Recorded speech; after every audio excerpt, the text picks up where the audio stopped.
क्यों कम है? क्योंकि शायद वो अप्रोच ही ले रही है हमारी काफ़ी टाइम से।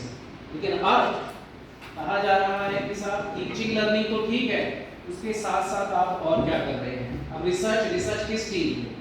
तो सोचिए अपने घर में कि हम जो भी चीज़ है हम घर में यूज़ कर रहे हैं, वो कैसी चीज़ यूज़ कर रहे हैं। मुझे पता है मेरा जो मैरिज हुआ था 25 साल पहले, उसका जो रेफ्रिजरेटर मिला था वो अभी तक ऐसे ही चल रहा है फर्स्ट क्लास। और अगर आप रेफ्रिजरेटर अब लें, मुझे लगता है नेक्स्ट 5 ईयर चलेगा। तो कौन सा रेफ्रिजरेटर लेना चाहिए? तो नेक्स्ट 25 ईयर चले, 30 ईयर चले, उस तरह का रेफ्रिजरेटर होना चाहिए। तो घर से हम सीखते हैं रिसर्च को, घर से हम सीखते हैं कि अपने इंस्टीट्यूट में हमारे पास क्या होना चाहिए। और गवर्नमेंट का भी यही इनिशिएटिव है, क्योंकि जब चाइना की बात आती है तो आता है कि यूज एंड थ्रो। जब इंडिया की बात आती है तो कहते हैं कि पहले सेविंग करो, तब सोचिएगा खर्च करने का। तो सस्टेनेबिलिटी तो हमारे घर में है, हमारे कल्चर में है, हम घर से ही सीखते हैं। आपने देखा होगा नई चादर आती है, 1 साल 2 साल 5 साल यूज हुआ, फिर उसका क्या किया जाता है? और पर्पस के लिए यूज किया जाता है, रिसाइकिल किया जाता है, कभी किसी चीज को फेंका नहीं जाता। इसी तरह टिफिन जो बॉक्स आते हैं या जो भी जिसमें प्रोडक्ट आता है, हम कोशिश करते हैं, हमारी अप्रोच रहती है उसको बार बार यूज करते रहें। जब बिल्कुल ही यूजलेस हो जाएगा तब उसको हम कबाड़ी वाले को देते हैं, और कबाड़ी वाला बड़ा स्मार्ट है, उसको रिसाइकिल करके कुछ ना कुछ करता रहता है।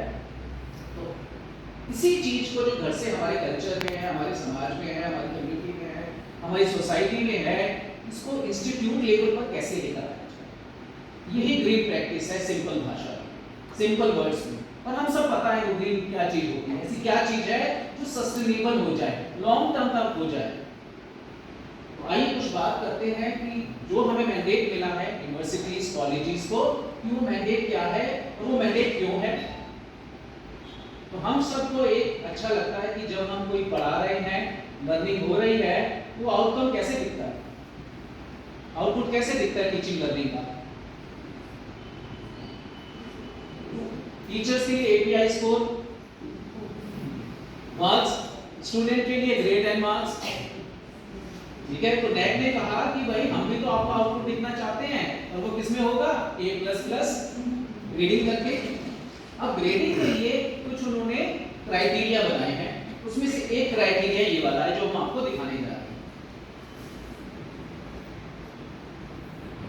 उसमें कहा गया है कि क्वालिटी ऑडिट होना चाहिए, किस चीज का?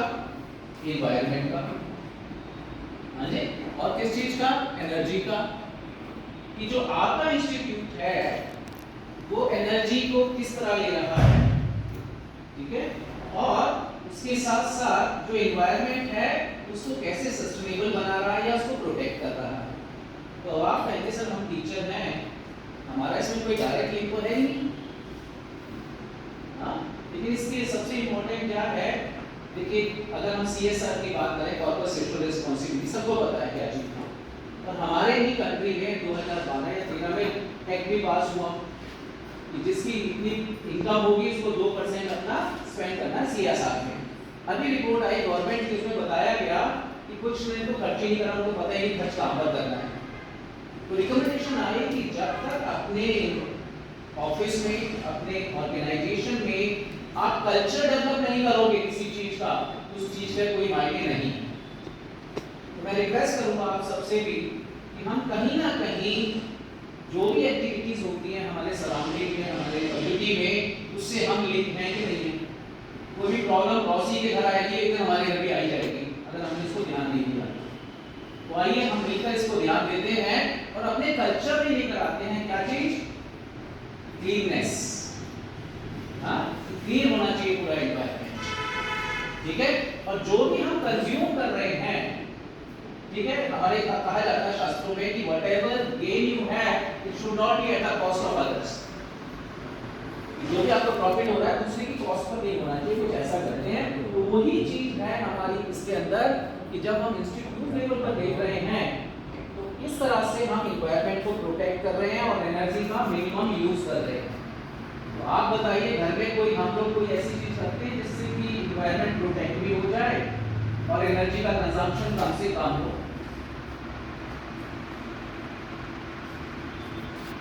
आप हमेशा देखते हैं कि वॉश बेसिन में पानी टप टप टप टप टप कर रहा है, और कहा जाता है कि जब हाथ धो रहे हैं, साबुन लगा रहे हैं, तो धीरे बंद कर दीजिए।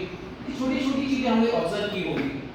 और कहा जाता है कि जहाँ भी टैप वाटर खुला हुआ है, कोशिश करो उसको फटाफट रिपेयर करा लो। क्यों भाई, ऐसा क्या चीज है? केवल इस पृथ्वी पर 3% जो पानी है वो पीने लायक है, उसमें से 2/3 तो अभी भी वो आइसबर्ग में है, रिमेनिंग हम यूज कर रहे हैं। तो इसका मतलब कितना लिमिटेड पानी है। तो क्यों ना इसको कॉन्शियसली यूज किया जाए, कुछ इस तरह से यूज किया जाए जैसे हमारे यहाँ कॉलेज में होता है।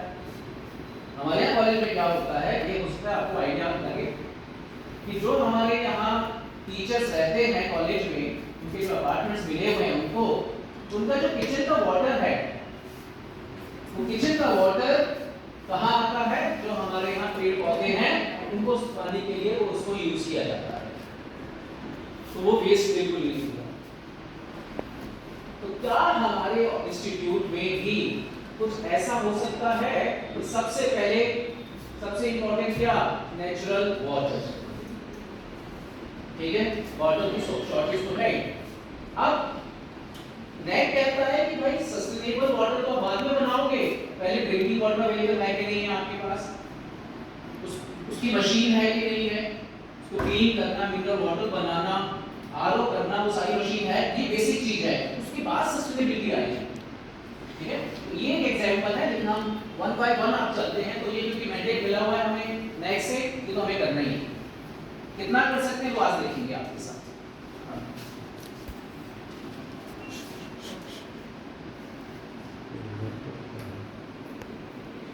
कितने अभी किसी बाहर के कॉलेज, इस कॉलेज में किसी ने अभी अप्लाई किया हुआ है या प्रोसेस में है या सोच रहे हैं कि नेक्स्ट 5 ईयर में हम प्लान करेंगे? ये इस साइड है। अच्छा, इस तरह प्लान कर रहे हैं, तो ये बहुत अच्छा है कि एसएसआर सोचने से पहले 2-3 साल काम ही कर लेते हैं, उसके बाद एसएसआर यहाँ अप्लाई करेंगे। वो बेटर है ना कि सडनली पता चले, शॉक लगे, अरे ये क्या हो गया, आपको पता ही नहीं था। बेटर है कि प्रिकॉशन लेके पहले ही काम किया जाए। ओके, इसको कहा जाता है इको कैंपस या ग्रीन कैंपस। देख लीजिए आप, eco campus is a concept implemented in many educational institutions all over the world to make them sustainable because of their mass resource utilization and waste discharge into the environment। अब आप सोचिए, ये तो basic level है जो हम resources की बात कर रहे हैं। सोचिए डेजर्ट कंट्री, अरब कंट्रीज, जहाँ कोई डेजर्ट है, पानी की बहुत कमी है, वहां पर एक आइडिया है व्यक्ति को कि हम जो है सी का वाटर उसको डिसोलिनेशन करके उसको ड्रिंकिंग वाटर बनाया जाता है, लेकिन उसकी कॉस्ट बहुत है। इतनी कॉस्ट है, बहुत कॉस्ट आती है, बहुत उसकी बहुत ज़्यादा कॉस्ट है कुछ उसकी। लेकिन क्योंकि अरब कंट्री, सऊदी अरेबिया, क्योंकि उनका जो मेन ऑयल है, उनके पास ऑयल है, तो उसका पैसा बहुत है, तो वो डिसोलिनेशन कर देते हैं इसका सी वाटर का। ये बहुत कॉस्टली प्रोसेस है। तो एक व्यक्ति के माइंड में आया कि ऐसा करते हैं कि जो आर्कटिक पर आइसबर्ग है उसको उठा लाते हैं, क्योंकि काफी सारा आइसबर्ग आपको पता होगा वो हर साल मेल्ट होता चला जाता है या सिंक हो जाता है, किसमें? समुद्र में, सी में, है ना? कितना अच्छा आइडिया है। और आपको पता होगा इंडोनेशिया की कैपिटल है जकार्ता, उसे शिफ्ट कर दी अपनी कैपिटल। क्यों? क्योंकि जकार्ता पानी में डूबने जा रहा है, सी लेवल बढ़ता चला जा रहा है। कल न्यूज़ थी कि जकार्ता की इंडोनेशिया की कैपिटल जकार्ता, उसको शिफ्ट कर रहे हैं। तो देखिए एक दिन हो सकता है कि सी लेवल इतना बढ़ जाए कि मुंबई का भी है 30-40 साल में, कि मुंबई भी डूब जाएगा। उस व्यक्ति के माइंड में आया कि यार ये सस्टेनेबिलिटी बाद में देखेंगे, पहले काम करते हैं, वहां से आइसबर्ग ही उठा लाते हैं सारा, या जितना उसके अंदर जाता है समुद्र में, कम से कम उतना तो उठा लाए।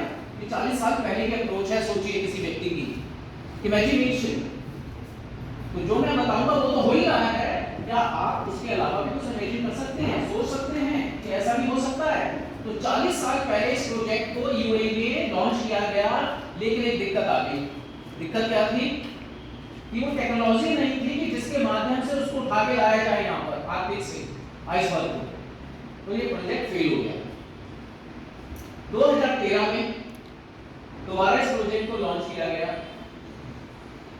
और अब उन्होंने अपनी ही कंपनी के नाम से पेटेंट ले लिया, ब्रिटिश की कंपनी है, उन्होंने वो लॉन्च किया और अपने यहाँ उस प्रोजेक्ट को शुरू कर दिया है। अभी आप देखेंगे थोड़ी देर बाद कहा जाता है कि सबसे प्योर वाटर है वो 4000 साल से जमा हुआ है पानी आर्कटिक में, और उसको काटकर और उसके अंदर जाल बिछाकर एक हुक लगाकर उसको लाया जाएगा कहां पर, यूएई में। और कहा गया कि इसकी कॉस्ट कम है, अगर हम वहां से आइसबर्ग ले आते हैं और लोगों को पानी पिलाते हैं, इसकी कॉस्ट कम है, कॉस्ट उसकी ज्यादा है जो सी वाटर को कन्वर्ट करके इसको पीने वाला पानी बनाया। तो दो प्रॉब्लम सॉल्व की, क्या, इमेजिनेशन, शुरू में इमेजिनेशन, अब ये सच्चाई हो गई। अब देखिएगा इस साल में लोग पानी पी रहे होंगे बॉटल में, कौन सा, आर्कटिक से आइसबर्ग से बनाया गया पानी, बिल्कुल प्योर जो पानी होता है वो पिएंगे। तो देखते हैं कितनी इमेजिनेशन हम लोग कर सकते हैं, क्या कर सकते हैं और अपने इंस्टीट्यूट को कैसे इको फ्रेंडली बना सकते हैं। सबसे पहले जो मैंने एग्जांपल दिया, वाटर कंजर्वेशन।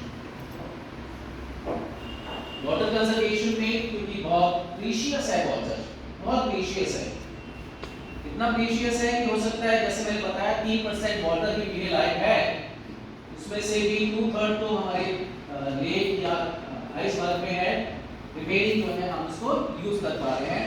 और इसीलिए हो सकता है देखिए आने वाले टाइम में किस तरह की प्रॉब्लम्स होगी अब हम सबको पता है। तो आपका इंस्टीट्यूट क्या कर रहा है, आपके इंस्टीट्यूट ने कुछ किया इसको प्रोटेक्ट करने के लिए, प्रिजर्व करने के लिए वाटर को, वो कैसे करेंगे वो मैं बताता हूँ। दूसरा, सेकंड, ट्री प्लांटेशन। ग्रीन का मतलब more and more greenery, so NBC is a greenery, yes, green campus, directly, ठीक है। कितना प्लांटेशन है, अब प्लांटेशन का मतलब केवल प्लांट लगाना नहीं है, ट्री लगाना नहीं है, उसके साथ कई सारी चीजें को हम आपके साथ डिस्कस करेंगे, ठीक है। तो घर में भी ये करते, दोनों चीजें हम क्या कोशिश करते, छोटे छोटे प्लांट हो, एक पेड़ तो हो कम से कम, दो भी हो, प्लांट भी हो और एक पेड़ हो तो बहुत अच्छा है। तो घर से सीखते हैं हम चीजें, घर से ही लेके आगे जा रहे हैं अपने इंस्टीट्यूट को। Third sir, waste management. मैंने क्या बताया कि जो चादर होती है या साड़ी होती है उसको रिसाइकल होता रहता है घर में किसी न किसी चीज। हाँ, यूएसए में जो वेस्ट है उसके लिए 3 ट्रैश बिन होते हैं, ट्रैश बिन का मतलब डस्टबिन, 3 डस्टबिन होते हैं यूएसए में। और नर्सरी स्कूल में, सॉरी प्राइमरी स्कूल में बच्चों को पढ़ाया जाता है क्या, कि हमारी कंट्री अच्छी नहीं है, स्वीडन अच्छा है, वहां 5 डस्टबिन होते हैं एक घर में। देखिए लोगों की क्या इमेजिनेशन है कि 3 बहुत नहीं है, हाँ कितने होने चाहिए, 5 होने चाहिए। अलग अलग तरह का जो कूड़ा है वो अलग अलग डस्टबिन में जाना चाहिए। तो नर्सरी स्कूल में, वो सॉरी प्राइमरी स्कूल में यूएसए में एक चैप्टर है पूरा कि हमारे यहाँ किस तरह सेग्रीगेशन होता है, किस तरह के डस्टबिन होते हैं और किस तरह स्वीडन हमें इंस्पायर करता है कि 5 तरह के डस्टबिन हमारे होने चाहिए। और हमारे यहाँ में कितना होता है, किस तरह का डस्टबिन होता है, 2 नहीं होता है, 1 2 होते हैं, है ना।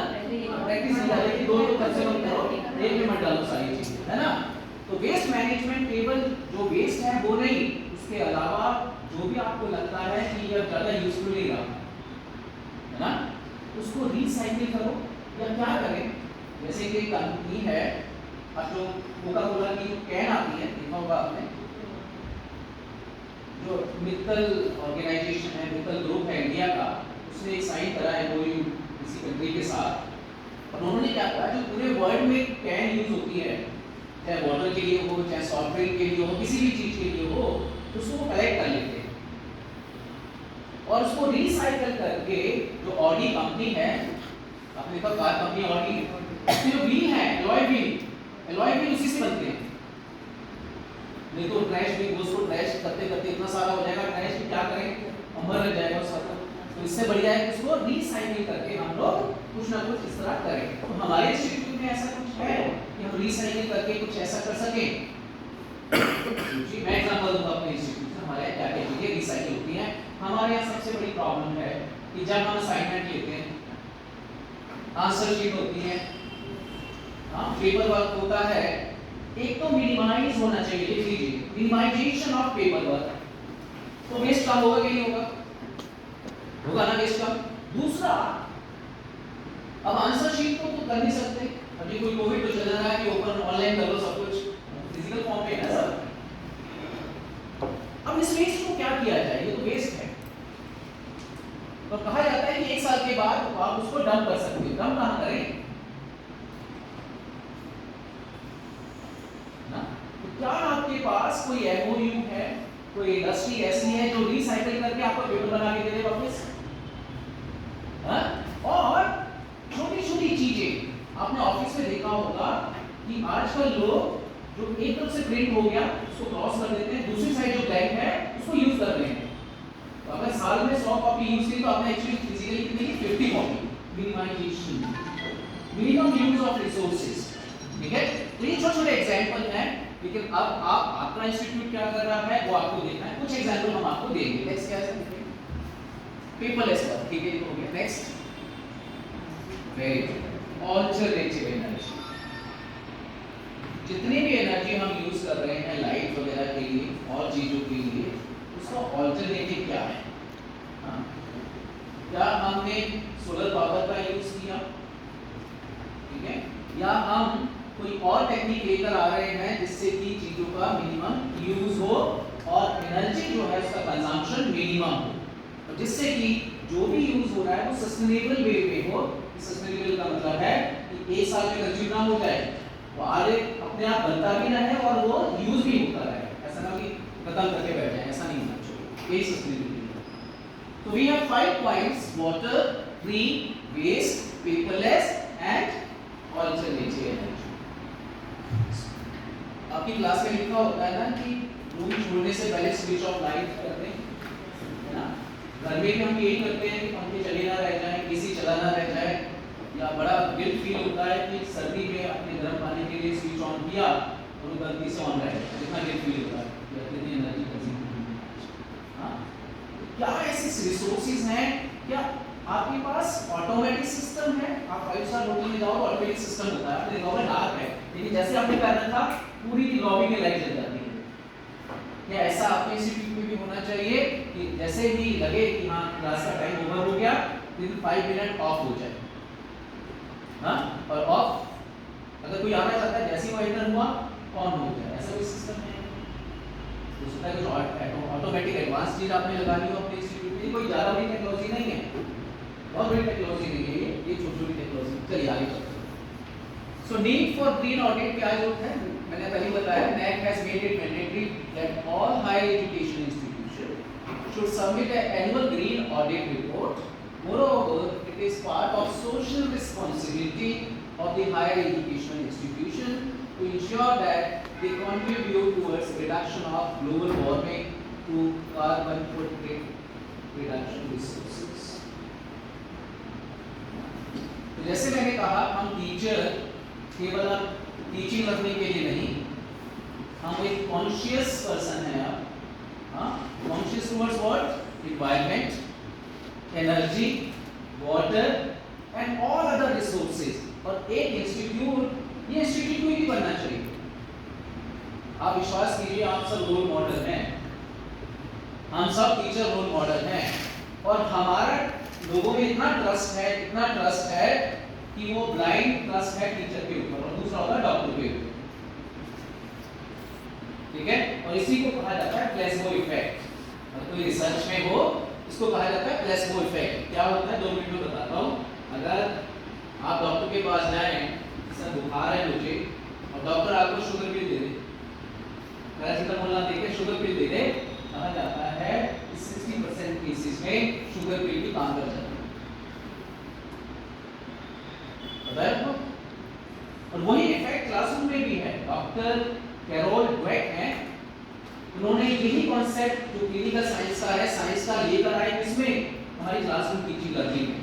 उन्होंने कहा जो काम डॉक्टर पेशेंट के साथ करता है वही टीचर स्टूडेंट के साथ करता है, और वही मैसेज बाहर जाके वो अपने पेरेंट्स को देता है और सोसाइटी को देता है, क्योंकि वो सोसाइटी का आने वाले समय में वही रोल, इंपॉर्टेंट रोल प्ले करने वाला है।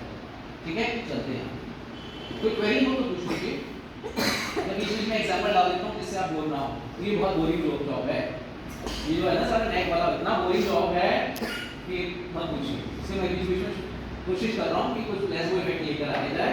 लेसो इफेक्ट का मतलब है कि डेमोन्स्ट्रेशन करके दिखाया जाए, डेमोन्स्ट्रेट करूंगा बीच में।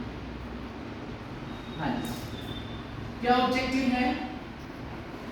Basically the main objective is sustainability, है ना। मेन ऑब्जेक्टिव इज कि भाई अभी जो जनरेशन है ये भी सब कुछ कंज्यूम ना कर ले, नेक्स्ट जनरेशन के बाद कुछ बचे ही ना, ऐसा नहीं। वी ऑल आर कॉन्शियस, हम सबको कॉन्शियस होना है ना। और मैंने बताया टीचर बहुत अच्छा रोल प्ले कर सकता है। अगर टीचर ने कह दिया कि भाई घर जाके प्लांट लगाना है, तो बच्चा कुछ भी हो जाए प्लांट लगाएगा ही जाके, है ना, क्योंकि हम सब कौन हैं, रोल मॉडल हैं अपने स्टूडेंट्स। तो आइए वो चीज शुरू करते हैं। Sustainability in energy, generation of waste, transportation,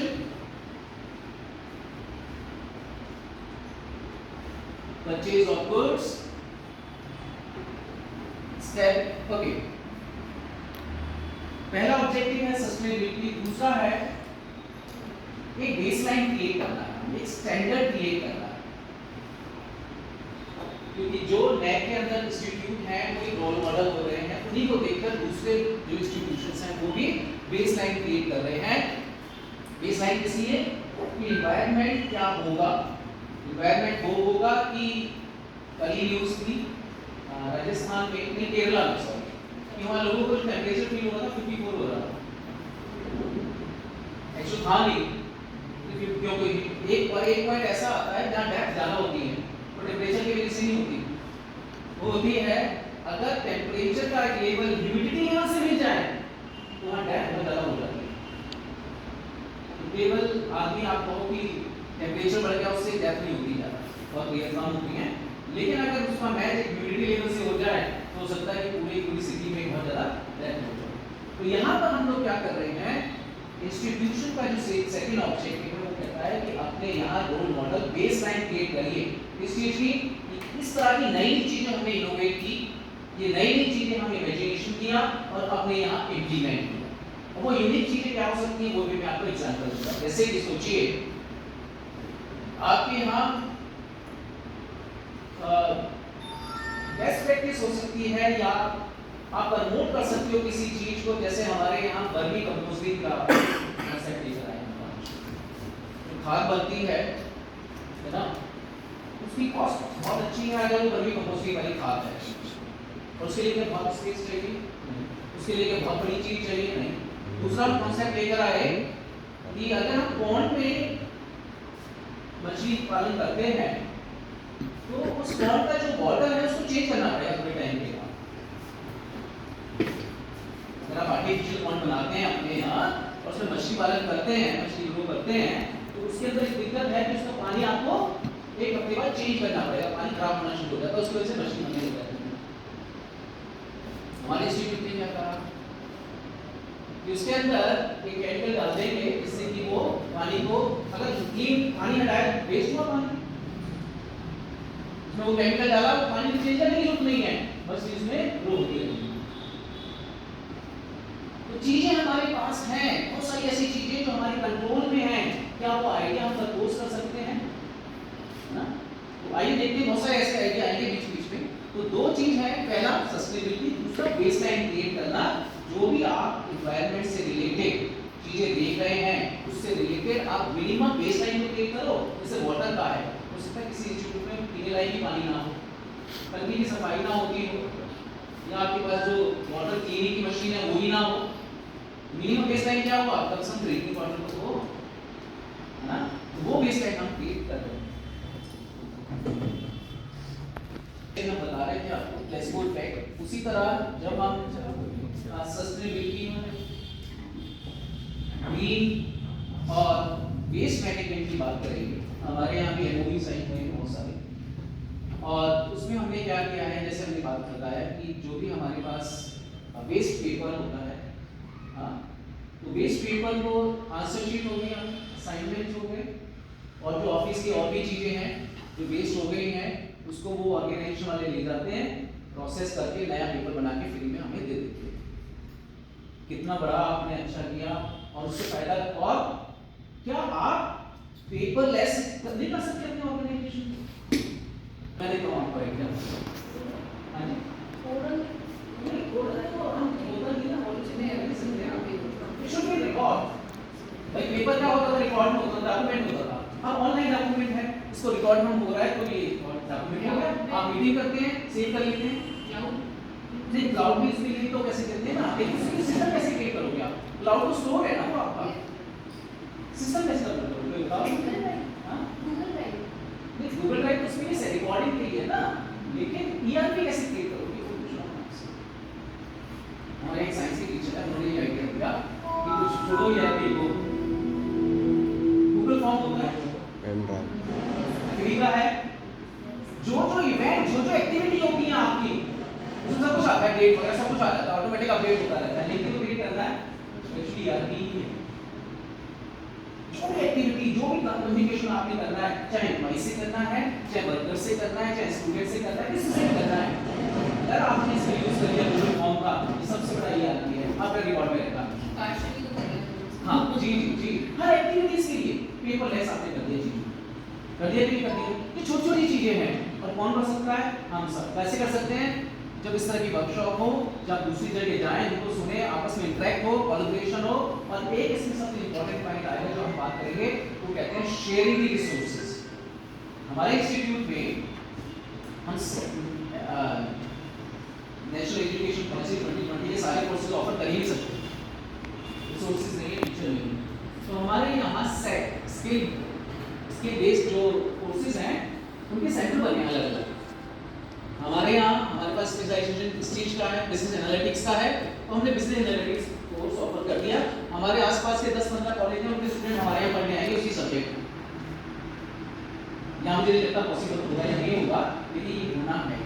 इसमें हम क्या कर रहे हैं? एक्चुअली रिसोर्सेज को शेयर कर रहे हैं, टीचर्स भी शेयर हुए, और भी चीजें हैं वो भी शेयर हो रही हैं, वो एक नेक्स्ट लेवल है, वो भी बात करते हैं, ठीक है? Okay next, yes, main objective that we need to make our students aware about these all, कि भैया जैसे खाना खाने से पहले hand wash, 2 minute hand wash करो, कौन करता है? स्टूडेंट। कौन बताता है? मीडिया। टीचर क्या बताता है स्टूडेंट को?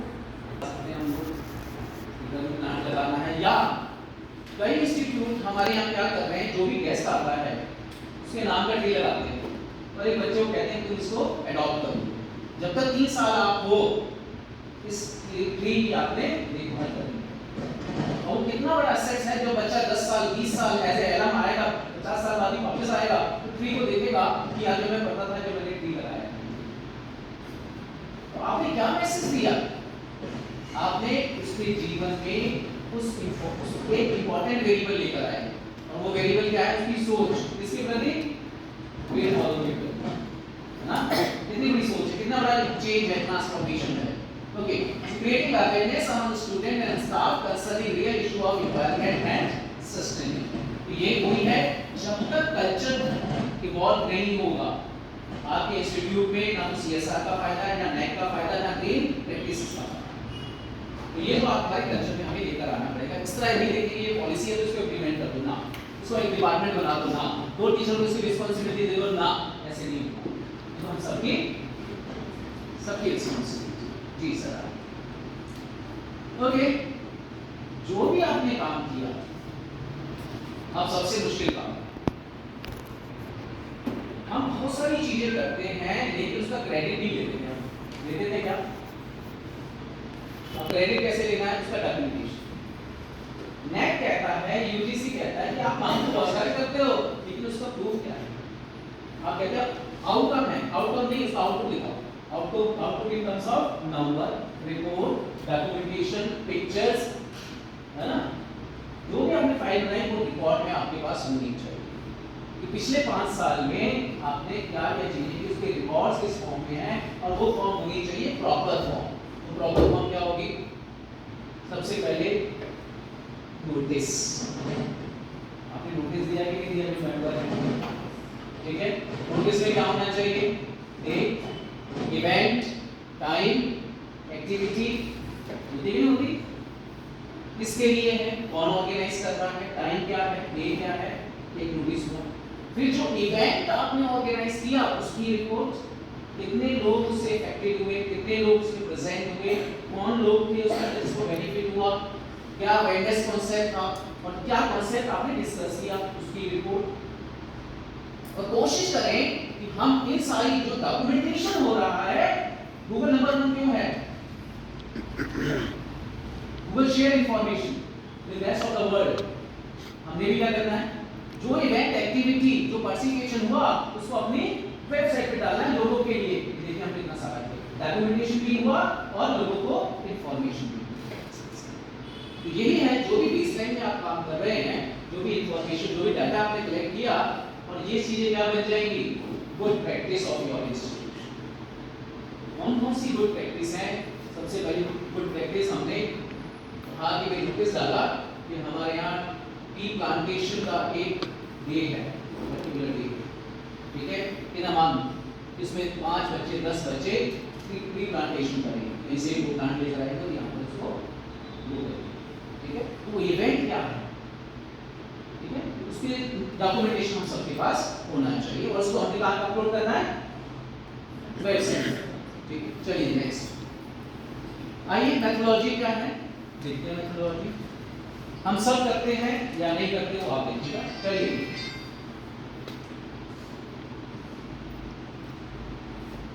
such as first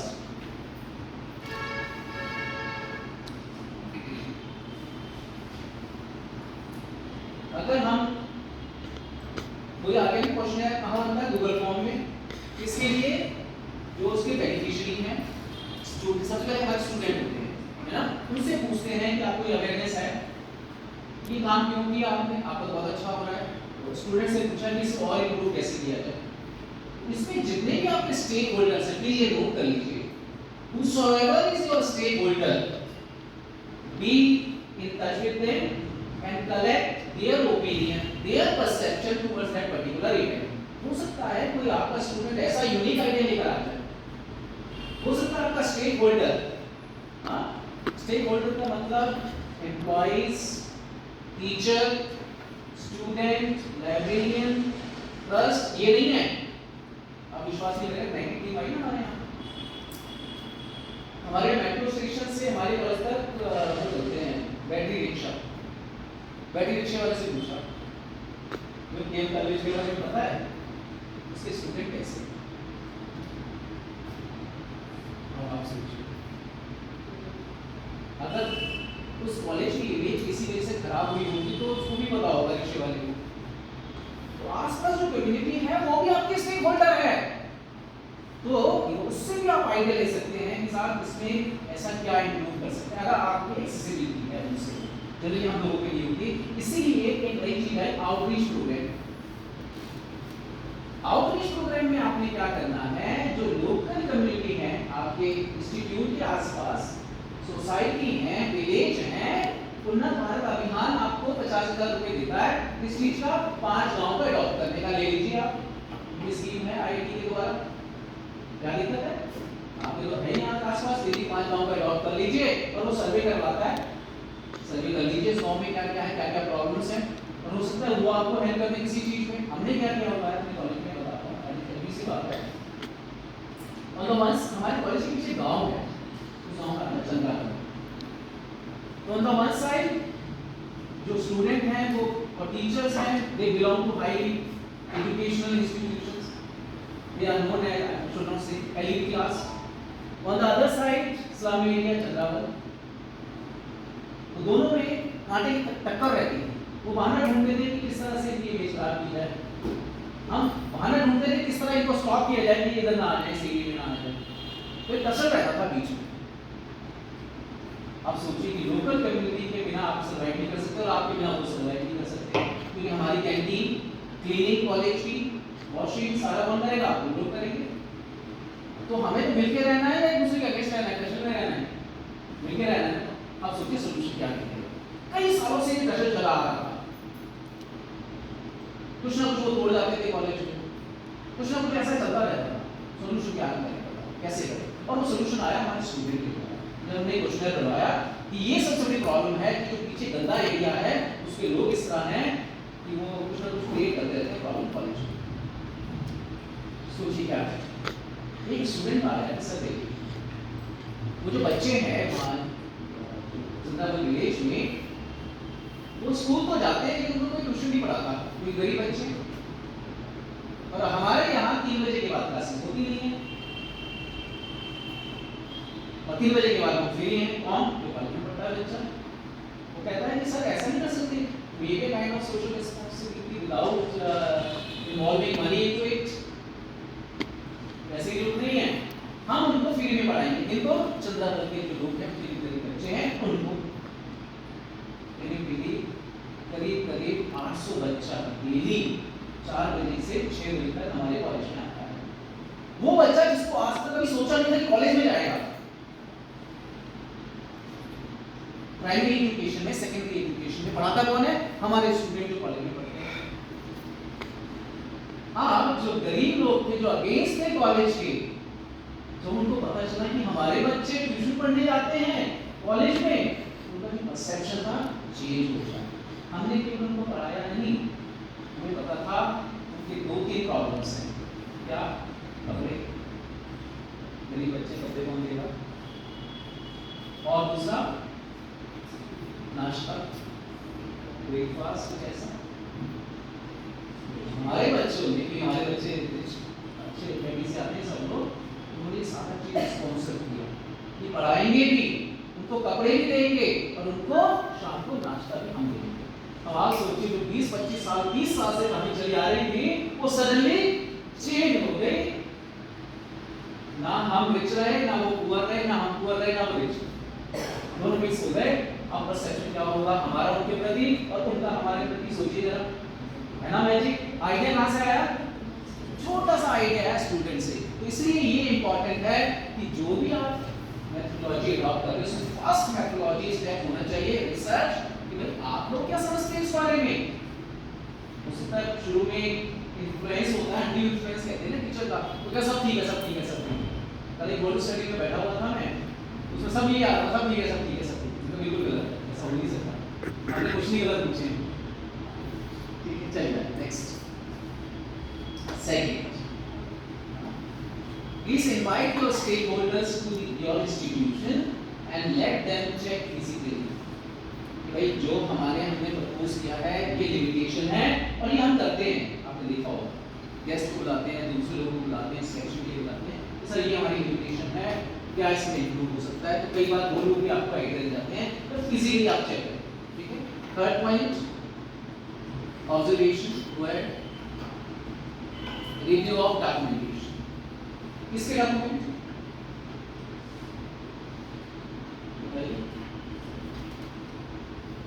हमारे अपने डॉक्यूमेंट तो है ही, जो हमारे डॉक्यूमेंट तो हमें पता ही है क्या क्या है, जो हम उसका रिव्यू कर सकते हैं। लेकिन आजकल गूगल हमारे पास अच्छा रिसोर्स है कि हम कंपैरेटिव स्टडी कर सकते हैं कि केरल में ऐसा क्या हुआ, उसका कॉलेज भी हमारे जैसे ही है, वहां पर ऐसा क्या हुआ, उसका कॉलेज भी ऐसा ही है, उन्होंने ऐसा क्या कर लिया। और इसलिए मैंने कहा कि जो भी डॉक्यूमेंटेशन कहां डालना है, वेबसाइट, इसी रैश ऑफ द वर्ड आपको देख सके और आपको भी आइडिया लगे दूसरे कॉलेज से। ये रिसर्च है आपकी मेथोडोलॉजी, रिसर्च मेथोडोलॉजी। नेक्स्ट, आइए अब जाते हैं लोगों के पास, उनसे इंटरव्यू लेते हैं, ठीक है, क्या प्रॉब्लम्स हैं और स्टेक होल्डर हमने बताया कौन कौन है। अगर ये सारी चीजें करोगे तो ये रिकॉर्ड में रखना पड़ेगा आपको कि ये ग्रीन प्रैक्टिस अगर आप दिखाना चाहते हैं तो ये फर्स्ट स्टेप है, आपको डॉक्यूमेंटेशन में दिखाना पड़ेगा कि मेथोडोलॉजी क्या अडॉप्ट की थी आपने, ये मेथोडोलॉजी। क्वेश्चन बनवाया लोगों से, सारे स्टेक होल्डर से, जो भी स्टेक होल्डर पॉसिबल आप एक्सेस कर सकते हो। दूसरा, फिजिकली उनको बुलाया, दिखाया। थर्ड वन, ऑब्जर्व कीजिए ये चीजें हैं, review of documentation, interview, measurement and implementation will be attempt. तो जो क्वेश्चनर के द्वारा, रिव्यू के द्वारा, इंटरव्यू के द्वारा जो भी रिकमेंडेशन आई उसको हम कोशिश करेंगे इनको इंप्लीमेंट कर सकें। एक तो ये प्रोजेक्ट आपका बन गया। कोई क्वेरी है तो पूछिए, ठीक है, सिंपल है बातें, पूरी बोर हो रही है ना बातें, अभी हो चलो होगी कल हो। चलिए next, okay, on site visit, चलिए, focus group discussion, energy and waste management, हाँ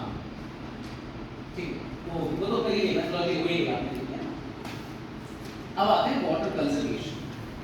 सबसे पहले क्या, ड्रिंकिंग वाटर। सबसे बेसिक बेसलाइन क्या, ड्रिंकिंग वाटर। ड्रिंकिंग वाटर है जी हमारे पास। The water used for drinking purpose is clean and well maintained. कैसे पता चलेगा?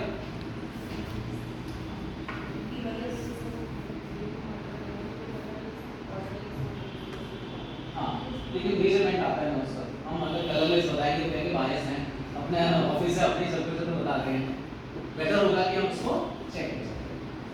Okay, drinking water first. Second, water quality assessment. हम लोग बात कर रहे हैं कि ड्रिंकिंग वाटर तो है, लेकिन कभी आपने चेक भी करवाया इसकी क्वालिटी क्या है? आपने तो कहते हैं हमारे सब कुछ लगा हुआ है, मशीन हर साल चेक होती है, लेकिन एक साल में आप उसको चेक भी करवा सकते हैं। ये प्रिकॉशन लेने के हैं जो टेक ने रिकमेंड किए हैं, ये मैं आपको तो नहीं बता रहा।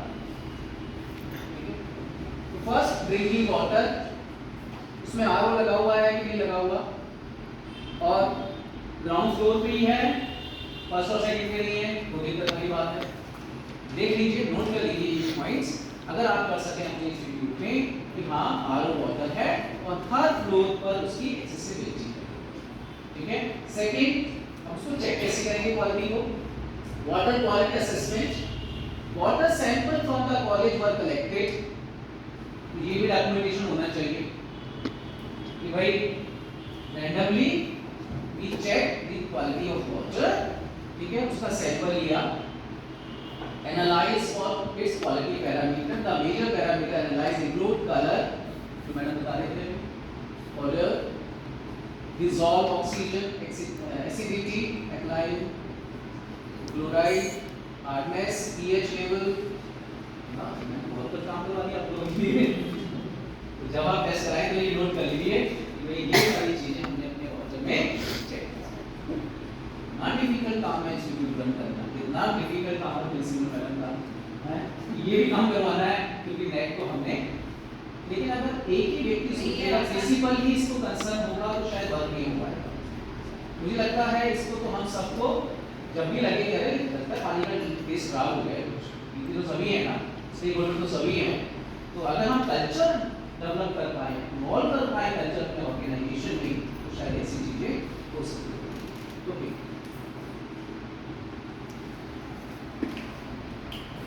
बेसिक पैरामीटर्स क्या हैं वो मैंने रिसर्च किया। देखिए जो आपका अगर कुएं से पानी आता है तो इसको रिचार्ज करने का क्या प्रोसेस है, रिचार्ज भी होता है या नहीं होता, कि केवल पानी यूज सस्टेनेबिलिटी तो रहेगी, पानी कुएं का खत्म हो जाएगा। ठीक है, अगर कुएं से आता है। और कितने आपके स्टोरवेल हैं, ये छोटी छोटी आइटम माइन्यूट चीजें हैं जो हमने अपने डॉक्यूमेंटेशन में करनी है। वो भी रिचार्ज होता है कि नहीं होता, मोटर कितनी लगी हुई है, ये इतनी माइन्यूट चीजें कहां से आ गई? हाँ, कितनी मोटर के लगी हुई है, पानी वेस्ट होता है क्या? अगर होता है तो क्यों, नहीं होता तो क्यों? टैप वाटर है, नहीं होता तो नहीं होता तो हाँ नहीं होता, इसका मतलब आपके यहाँ सारी चीजें एफिशिएंट है, या आपने कुछ सिस्टम डेवलप किया हुआ है कुछ तो है ना, या आप हर वीक चेक करते हो। तो ये बहुत अच्छा आपका एक कदम है कि भैया सेट है कि नहीं, हमारे यहाँ वीकली चेक होता है कि कोई पानी का बॉक्स से लीक तो नहीं कर रहा। ओके, और हो सकता है कि वो जो ऑटोमेटिक आता है कि आप जब हैंड वॉश करने के लिए आते हैं ऑटोमेटिक पानी आता है, नीचे हटा तो हट जाता है, शायद आपने को लगा था इसलिए वेस्ट नहीं होता है, उसमें ज्यादा वेस्ट होता है, उसमें ज्यादा होता है। वाटर यूजेस फॉर गार्डनिंग, अब देखिए आपने कहा पानी तो है हमारे यहाँ एक्सेस में है, गार्डनिंग के लिए कितना यूज करते हो। उसके बाद वाटर वेस्ट वाटर सोर्सेस कौन कौन से हैं, कि आपके यहाँ किचन है, ठीक है, उसके जो खाना बनाना है या उसकी वॉशिंग होनी है वहाँ पर इसकी उसका वेस्ट होता है पानी, तो उसका यूज क्या, उसका रिसाइकल कैसे होता है। इंस्टीट्यूट लेवल पर, इंस्टीट्यूट लेवल पर जो भी वेस्टेज है, जैसे कि हमारे यहाँ पूरे वर्ल्ड में कहा जाता है कि इंडिया में लोग बिना खाए नहीं मरते हो, खाने से नहीं मरते, इसलिए मरते हैं क्योंकि वेस्ट ज़्यादा होता है। क्योंकि आपने देखा होगा शादियों में पता नहीं दोबारा आएगा कि मिलेगा खाना बंद हो जाएगा, और उसमें थोड़ा सा खा के बाकी वेस्ट हो जाता है। तो कहा जाता है कि अगर वेस्ट हम कम कर दें, वही वेस्ट अगर लोगों को मिल जाए, खाने की कमी नहीं है, लोग भूखे नहीं होंगे, है ना। तो हमारे यहाँ सर्वे हुआ है, हमारे यहाँ 5000 स्टूडेंट हैं, मॉर्निंग का ब्रेकफास्ट, लंच एंड डिनर, और ये जो है कोऑपरेटिव बच्चे ही रन करते हैं इसको। उसमें देखा गया कि खाने का वेस्ट कितना है कि पूरे दिन में 100 एक्स्ट्रा बच्चों को खिला दिया जाएगा। क्या किया जाएगा सॉल्यूशन? छोटी सी चीज है, हमने सर्वे किया स्टूडेंट से। अब जब सर्वे करते हो आप, तो उनके माइंड में लगता है अरे ये सर्वे इसलिए हो रहा है कि हम वेस्ट करते हैं। आपने क्या किया? एक फर्स्ट स्टेप है सर्वे कल्चर को इवॉल्व करने के लिए। बच्चों ने कहा, सबने कहा क्या हम तो वेस्ट नहीं करते। ये होता है ना, अब बच्चों से पूछा तुमने काम किया? नहीं, हमने होना क्या अगर काम करते ही। अब क्या? ये वेस्ट हो रहा है, क्या किया जाए बताओ, जिससे कि कल्चर इवॉल्व होना चाहिए। तो क्या करना है? छोटी छोटी आइटम है, छोटी छोटी चीजें हैं। यहाँ पर भी वृंदावन में अगर आप जाए तो आप बैठे प्रेम मंदिर के सामने खाने का है, वहाँ पर लिखा हुआ अच्छा सा सिंबल लिखा हुआ वेस्ट के ऊपर। इसको देख के शायद जो लोग पढ़ लेते हैं, शायद वेस्ट करने का सोचते ही नहीं। हमने क्या किया? डेली का जितना वेस्ट हो रहा था लगाया वहाँ पर नंबर कि आज 50 किलो वेस्ट हुआ। अब जब बच्चा उसमें आता था वो नंबर देखता था 50 किलो वेस्ट हो गया था ना। आपने क्या किया? उसका परसेप्शन, उसकी जो सबसे मुश्किल काम क्या है, लोगों की हैबिट चेंज करना, आदतें चेंज करना। ओला ऊबर नंबर 1 है, चेंज करनी, पेटीएम में चेंज करनी हमारी आदतें, कैसे करके फ्री में देंगे, फिर आदत डाल दी चीज़ों की। हम ऐसा नहीं कर सकते फ्री में, हमें तो कुछ ऐसा करना है जिससे कि सचमुच वो आदतें चेंज हो। तो वो नंबर जैसे देखता है आदमी, जैसे आता है वहाँ पर वेस्ट में और देखता है number, oh my god 100 kilogram last week, तो लगता है कि कॉन्शियस होकर खाना लेंगे, वेस्ट नहीं। और वो रिड्यूस होते होते होते होते बहुत कम हो गया है, अब बहुत कम लेवल पर वो वेस्ट होता है। आपने कौन सा इनिशिएटिव लिया? क्वेश्चनर लिया गया, डिस्कस किया गया उनके साथ, किसी एक्सपर्ट को बुलाया गया कुछ विषय पे बोलने के लिए, और उसकी वजह से कितना वेस्ट है कम। सोचिए क्या आपके इंस्टीट्यूट में भी ऐसा कुछ होता है? क्या चीज़ है जो वेस्ट होती है, उसको आप कैसे मिनिमाइज करते हैं? स्पेशली हम वाटर की बात कर रहे हैं, वाटर में से कितना वेस्ट हो रहा है। जैसे कि अभी अगर आप ट्रेन से जाएं, वंदे भारत से या शताब्दी से, तो गया रिसेंटली नहीं गया। पहले वो 1 लीटर की बॉटल देते थे, देखा होगा आपने। लास्ट मंथ उन्होंने अपनी स्ट्रेटेजी चेंज की, उनको लगा गया कि जो पैसेंजर आते हैं वो आधे से ज़्यादा पानी उसमें खाली छोड़ जाते हैं। दूसरी प्रॉब्लम आपने ऑब्जर्व की होगी, जो लोग वंदे भारत या इससे जाते हैं, खाना तो करते हैं लेकिन खाते नहीं। आप चंडीगढ़ जाइए, दिल्ली से 5 बजे ट्रेन चलती है, आपने पहुंच जाती है 8:30 बजे। उसमें 50% ये देखा गया, ऑब्जर्व किया गया कि बुक तो की थी, वो क्यों किया था उनको पता नहीं है कि इसके पैसे कम हो जाते हैं, पता होता है, लेकिन most of them are on official trip. फिर तो ऑफिस में भी कहता है ये क्या लेना देना। हाँ, उसमें क्या होता है? 30 स्नैक्स होते हैं और डिनर होता है। अब अगर उन्होंने नहीं बुक किया तो क्या 30 स्नैक्स को पैसे देने पड़ेंगे, फिर आइडिया आएगी तो 100 रुपये बचाने के लिए उन्होंने नुकसान कितना किया? 300 रुपये का। और एक्चुअली नुकसान पैसे का नहीं है, माइंडसेट का। इस चीज़ को कैसे काम करें सोचिएगा कभी। कि बहुत बड़ा आइडिया है, एक छोटा सा आइडिया भी वो चेंज ला सकता है, नहीं ला सकता। इतना वेस्ट होता है ट्रेन में, इतना वेस्ट होता है, लास्ट में जब वो वेस्ट होता है ना सारा खाना, असुरी का उसका क्या बहुत वेस्ट होती है। चलिए आगे नेक्स्ट। कोई बात आई तो मुझे बताइए कि नहीं होता तो क्यों नहीं होता? क्योंकि हमारे यहाँ ओवरफ्लो का हमारे यहाँ मैंडेटरी है, वीकली जैसे भी है आपका, हम चेक करते हैं। सुपरविजन ड्रिल होती है, जैसे वो ड्रिल होती है ना हमारे यहाँ, मॉक ड्रिल होती है ना, फायर की होती है और अलग अलग चीज़ों की होती है। उसी तरह ये भी ड्रिल हो सकती है कि भाई देखते हैं सरप्राइज विजिट कि कहीं पर कोई लीक नहीं होता है। ओके, लेकिन हमें इसको डॉक्यूमेंट करना है, ये ध्यान रखिए। Okay, ensuring that cleaning products used by college staff have a minimal detrimental impact on the environment, they are biodegradable and non-toxic. हमारे कॉलेज ने एक और इनिशिएटिव किया, पता नहीं आप लोगों ने लिया है कि नहीं। अभी तक जो भी लीफ पत्ते पेड़ से झड़ते थे उसको आग लगा दिया, है ना। क्या इनिशिएटिव है? हाँ, उनको बायोडिग्रेडेबल कर दिया जाता है। तो जो भी आपके पास रिसोर्सेज हैं, और दिल्ली यूनिवर्सिटी में भी बहुत बड़ी प्रॉब्लम हो गई थी, इशू हो गया था, आपको पता होगा। एक केमिकल, कौन सा केमिकल था, हार्मफुल, वो दिल्ली यूनिवर्सिटी में भेज दिया ना कबाड़ी को, जाके रख दिया और ब्लास्ट हो गया, कई लोग मरे थे उसके। बहुत बड़ा केस हुआ था दिल्ली यूनिवर्सिटी में, केमिस्ट्री में डिपार्टमेंट में, ये नहीं पता कौन सा था, सॉल्ट है या क्या था। तो ये बड़ी है कि आपके यहाँ अगर साइंस डिपार्टमेंट में उसके क्या क्या वेस्ट होते हैं या क्या क्या प्रोडक्ट्स करते हैं, ठीक है। ओके, तो ये biodegradable and when this exceed the control of substance hazardous to health regulations, ठीक है। तो क्या जो भी हमारे यहाँ प्रोडक्ट्स हैं या साइंस का डिपार्टमेंट है या और डिपार्टमेंट है, कोई टॉक्सिक उसके अंदर से केमिकल या कोई ऐसा पोल्यूशन तो नहीं हो रहा, इसकी वजह से हेल्थ या चीज़ों पे नुकसान है। Next, garden should be watered by using drip sprinkler irrigation system to minimize water. Please ये भी लिख लीजिए, वाटर की बात कर ही रहे हैं तो। Next sir,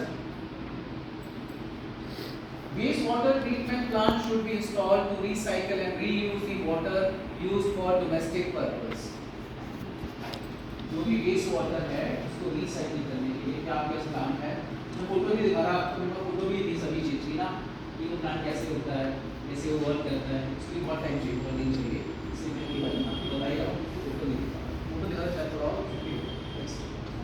minimise wastage of water, minimise wastage of water and use of electricity. हम सब कोशिश करते हैं घर में कि मिनिमम कॉस्ट आए इलेक्ट्रिसिटी, है ना। और बाई चांस बल्ब जला रहेगा, एसी जला रहेगा तो गिल्ट फील होता है। इंस्टीट्यूट में होता है, बच्चों को होता है, स्टूडेंट्स को होता है क्या? वो तो अभी व्हाइट वॉश करा दो, सबसे पहले निशान डाल ही रहेंगे, देखा होगा आपने क्लास में जैसे व्हाइट वॉश होती है तो फन होता है कि सबसे पहले से पैर का निशान डालें, मेरा पैर उस पर रहेगा। हाँ, फैन ऑन चल रहा है चलने दो, एसी ऑन चल रहा है चलने दो, लाइटें जली हुई सारी जगह में भैया रहता है, हमारा तो ना ही। इसका क्या सॉल्यूशन है? Minimise waste of water and use of electricity during the reverse process and ensure that the equipment used are regularly serviced and in good condition. Solar power लगाने की जरूरत नहीं है। आपका जो ट्रांसमिशन में जो इलेक्ट्रिसिटी वेस्ट होता है उसकी भी बहुत कॉस्ट है। तो क्यों ना जो भी हमारा वायरिंग है, जो भी हमारा ट्रांसमिशन हो रहा है इलेक्ट्रिसिटी का, उसको नया कर दिया जाए और कंसल्ट करके करिए। ये नहीं कि कंसल्टेशन लीजिए आप किसी अच्छे व्यक्ति से, वो आपको बताएगा कि वो आपका 40% तक बिल को रिड्यूस कर सकता है। कैसे? सारी वायरिंग नहीं होगी या एलईडी बल्ब लगा दी, जो भी हमने चीज आ रही है एक सिंपल प्रोसेस है। सोलर प्रोसेस तो बहुत दूर की बात है। बेसलाइन तो ये है कि आपके पास एलईडी बल्ब लगे हुए हैं, नहीं लगे हुए, आपका जो वायरिंग है वो लेटेस्ट वो वायरिंग है जिसमें ट्रांसमिशन लेस वेस्ट होता है, इलेक्ट्रिसिटी का कंजम्पशन लेस होता है। ये छोटी छोटी चीजें हैं, ठीक है। चलिए नेक्स्ट, अब आते हैं एनर्जी पर। कौन कौन से हैं जी एनर्जी में?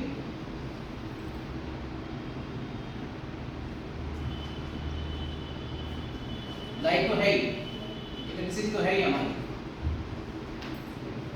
जितने भी अप्लायंसेस हैं, चाहे वो साइंस के इंस्ट्रूमेंट हैं, चाहे वो एयर कंडीशन है, कुछ भी जो भी आप इंस्ट्रूमेंट रन करते हैं। फिर है नेचुरल गैस एंड व्हीकल्स। बस हो गया, सीएनजी से चलती है अगर आपको बहुत बड़ा इंस्टीट्यूट है, यूनिवर्सिटी है। और नेचुरल गैस क्या आपके यहाँ जो मेस है, कैंटीन है, वो किस पे रन हो रही है? ये सारी चीज है। Next, energy use is clearly an important aspect of campus sustainability and so require no explanation for its inclusion in the assessment. ठीक है। Next, the study we carried out also analyzed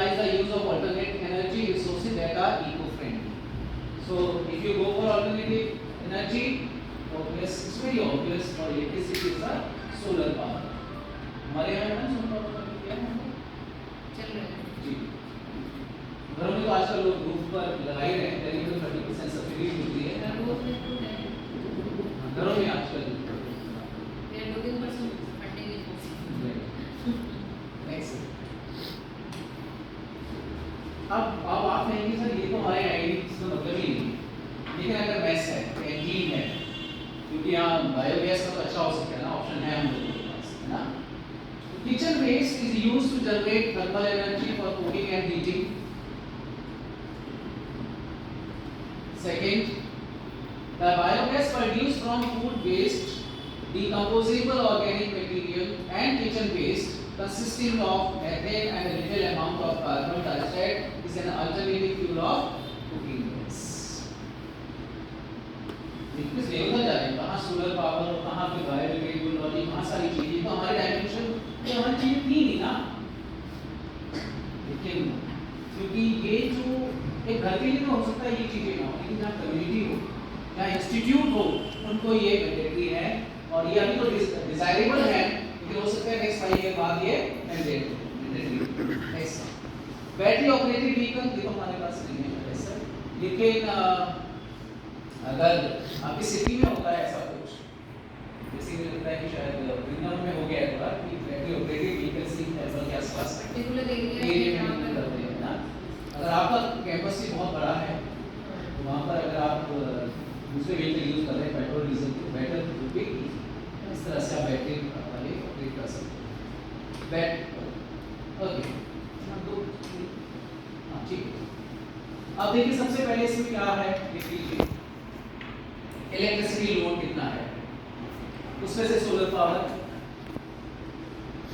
fuel कितना consumption होता है, oil कितना consumption होता है, transformer कितने वाट का है, जनरेटर बैकअप कितना है, और सोलर पावर हीटर। अगर आपके यहाँ एकोमोडेशन है टीचर्स के लिए और स्टूडेंट्स के लिए तो वाटर हीटर तो होगा। Are you running that water heater on solar power? ये डिटेल है आपकी ब्रेन प्रैक्टिस कोई डायमेंशन रहना है कि अच्छा सर उसका मतलब क्या था, तो मैंने सारी चीजें इसके अंदर की हैं कि जब आप इसकी बात करते हैं तो एनर्जी कंजम्पशन कैसे दिखाएंगे आप, और ये डाटा अगर पिछले 5 साल का दिखाएंगे तो आपको जस्टिफाई करने का पड़ेगा कि ये बढ़ रहा है या कम हो रहा है ना। तो बेटर आइडिया वुड बी सब जो कंजम्पशन है उसको हम कम से कम करते चलेंगे। चलिए energy rating after the complete survey. हाँ अब जैसे हमने वाटर की टेस्टिंग कराई थी उसी तरह एनर्जी की टेस्टिंग भी करानी है। हम नहीं कहेंगे कि हाँ हमने ये 5 सारी चीजें की, हमने तो की, लेकिन उसको जस्टिफाई कर कौन करेगा, उसको टेस्टिंग कौन करेगा। उसके लिए ISO 5001 2018 energy management system standards they rate it, they rate out of 5 they give you point.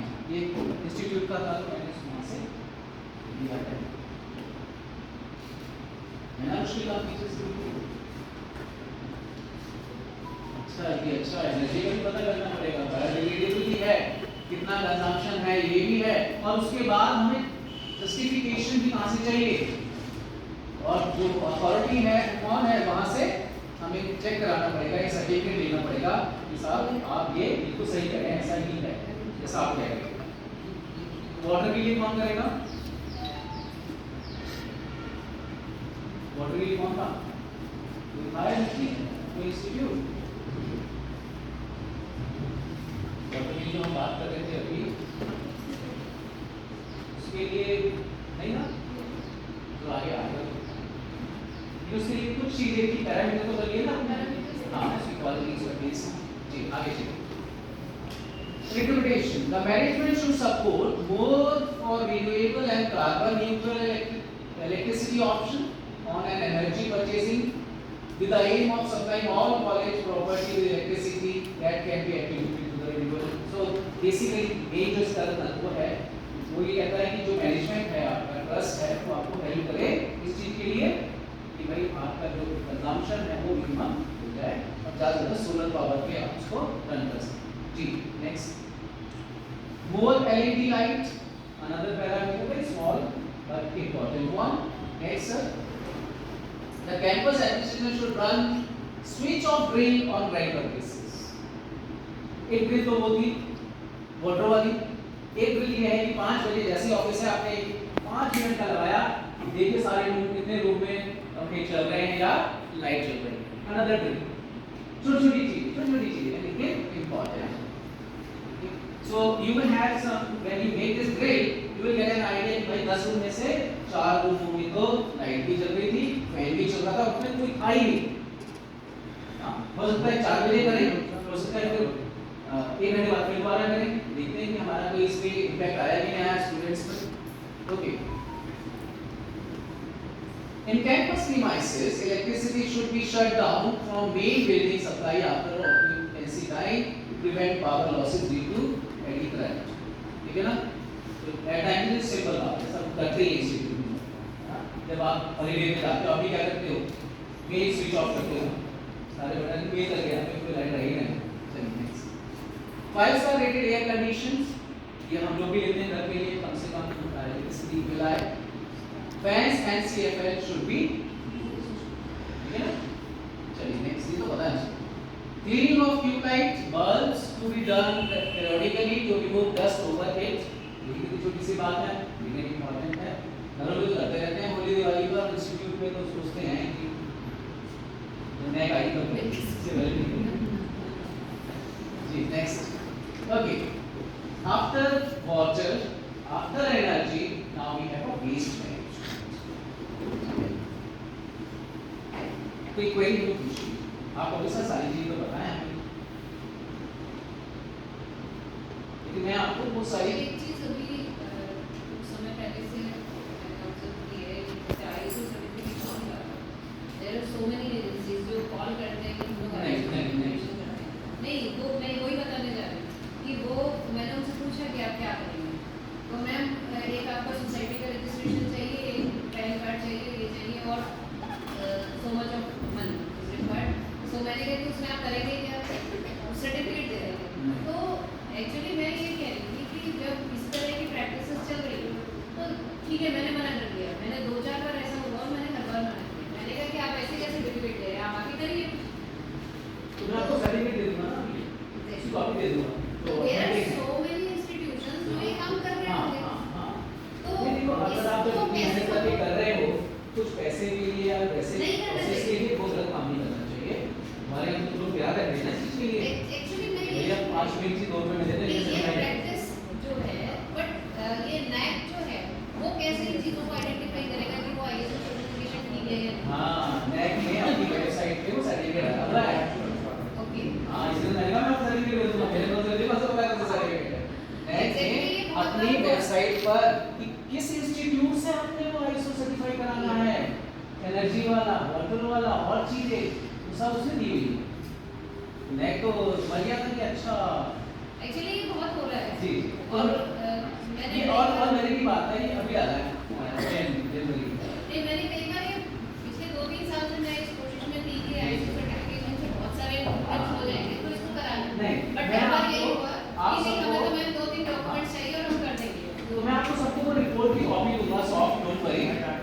ठीक है, जिस तरह के सर्टिफिकेट हैं, क्या चीजें हैं, वो सब कुछ उसमें मेंशन है. 80-75 पेजेस की वो रिपोर्ट है, उसमें सारी डिटेल है, क्योंकि अभी 1 जनवरी को काफी सारे चेंजेस आए हैं.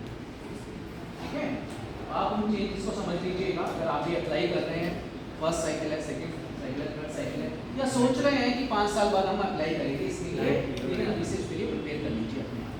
जैसे मैडम ने कहा, बिल्कुल सही कहा. पता चला कि ऐसे डुप्लीकेट पैसे भी दे दिए, सर्टिफिकेट भी आ गया, टाइम में आ गई, सर्टिफिकेट पहले ही दी. आपने भी मेहनत की. बेटर है कि वो भी कंपेटिटिव चेक और वो अवेलेबल है. मैं कॉपी आपको देके जाऊंगा. 2-3 इंस्टीट्यूट हैं जहां से आप इसको वेरीफाई करवा सकते हैं. ठीक है ना? हाँ, एनर्जी कंजम्पशन राइट बंद करना भी अच्छी बात है. Now on to waste management. This indicator addresses waste production and disposal of different waste like paper की बात की हमने अभी, food, plastic, biodegradable, construction, glass, dust. Please, if you want to note down, these all are creating problem. सबसे पहले तो सबसे क्योंकि हम एजुकेशन इंस्टीट्यूट में हैं, सबसे पहले पेपर है, चाहे वो ऑफिस में हो, चाहे क्लासरूम में हो, चाहे असाइनमेंट हो, चाहे वो आंसर शीट हो. Second, food in your cafeteria, in your mess, in your canteen. Plastic, biodegradable, your plant leaf. Construction, glass, dust. और इसके अलावा solid waste, which you supposed to recycle, repair and reuse. 3 are integrated: repair, recycle and reuse. आपने देखा होगा जो भी gift आते हैं उसमें जो पैकेजिंग मटेरियल होता है पैकिंग वाला, हम लोग उसमें क्या करते हैं, रख लेते हैं, कोशिश करते हैं कि उसको रीयूज कर दें. घर में कोई चीज खराब होता है कोशिश करते हैं रिपेयर कर दें, हाँ नहीं होती तो उसके क्या करते हैं, कोशिश करते हैं किसी और तरह से उसका हम फर्दर यूज करें, रीयूज करें. Recycling, repair and reuse. Next sir. The survey will be focused on volume. अब आगे methodology. Survey will be focused on volume, type and current management practice of solid waste. 3 चीजें हैं. आपके यहाँ कितना waste होता है पेपर, कितना होता है फूड, कितना होता है बायोडिग्रेडेबल, कितना होता है कंस्ट्रक्शन, ग्लास, डस्ट. ठीक है.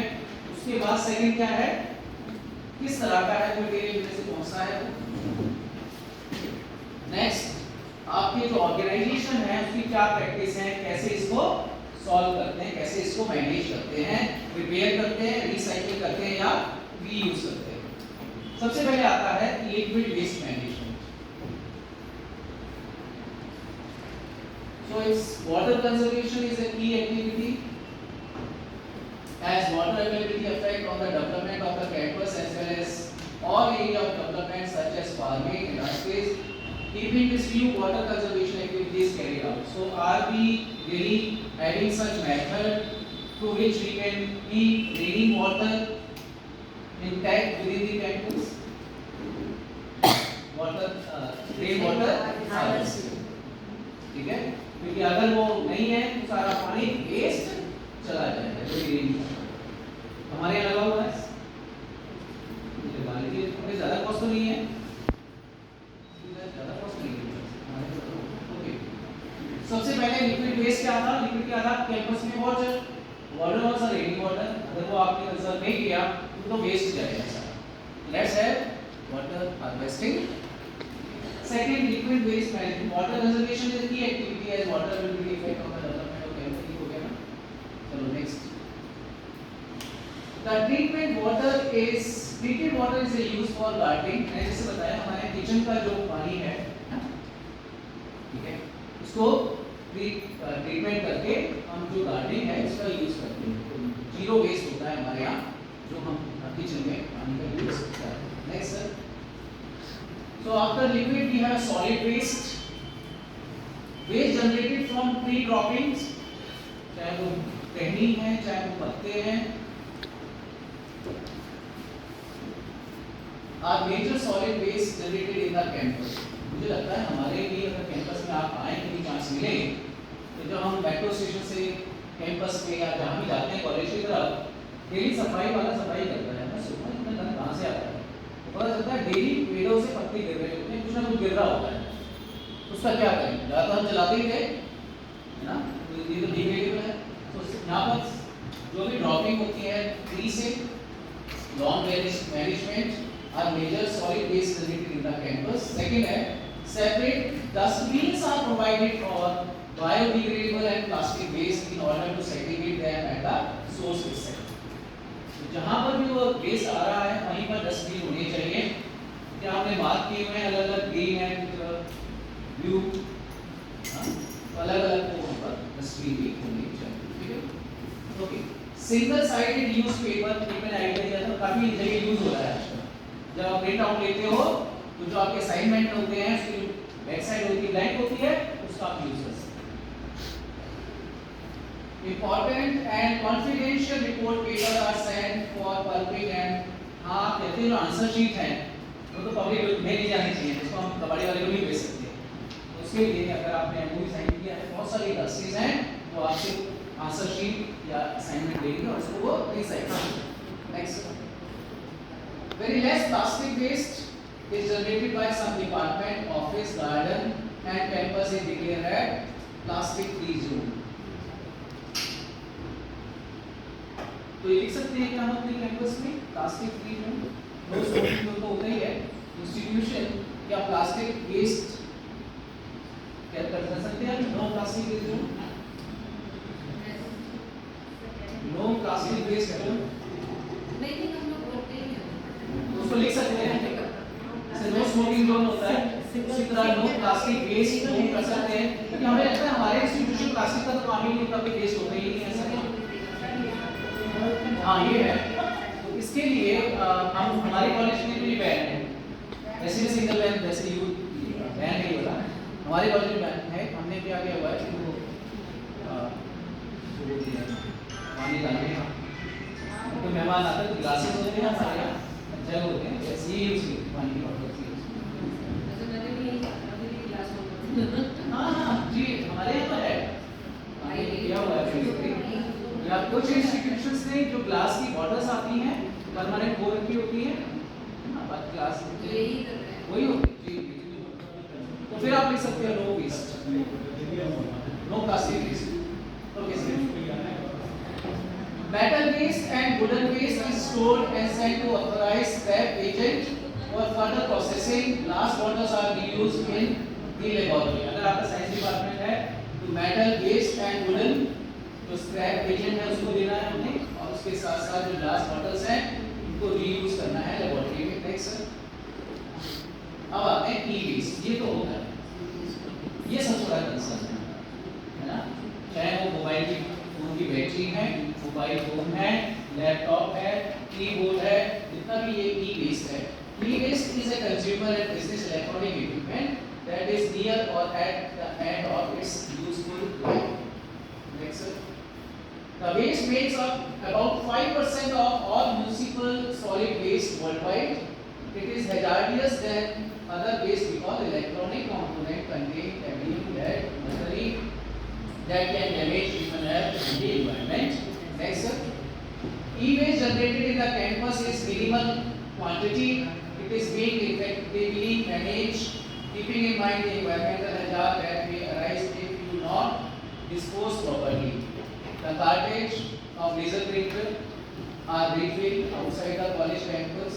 Awareness program was conducted by college regarding e-waste management. So, are you in a position to have some kind of workshop to make student as well as teacher aware that how to take care of this e-management, e-waste? What is e-waste management, right? How to dispose of it? Next. The e-waste and defective items from computer laboratories are being stored properly and recycled in effective manner. Next, the dismantled hardware of personal computer are used in PC troubleshooting lab. Yes. The dismantled electronic spare parts are immediately sold for reuse. The minimum amount of e-waste that is generated is taken by external vendor with proper handling. You cannot dump in anywhere. Rather, what you need to do, be careful, because whenever you talk about electronics, it's more harmful. So better idea would be those who are into this business sign a MOU. They will take this all.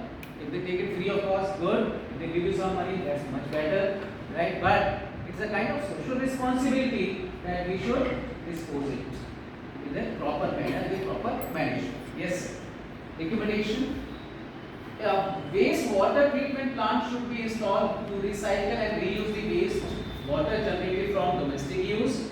First, use reusable resources and container and avoid unnecessary packaging whatever possible. The management should take an initiative to purchase recycled resources when they are available. and now I think this is the last one, green area management.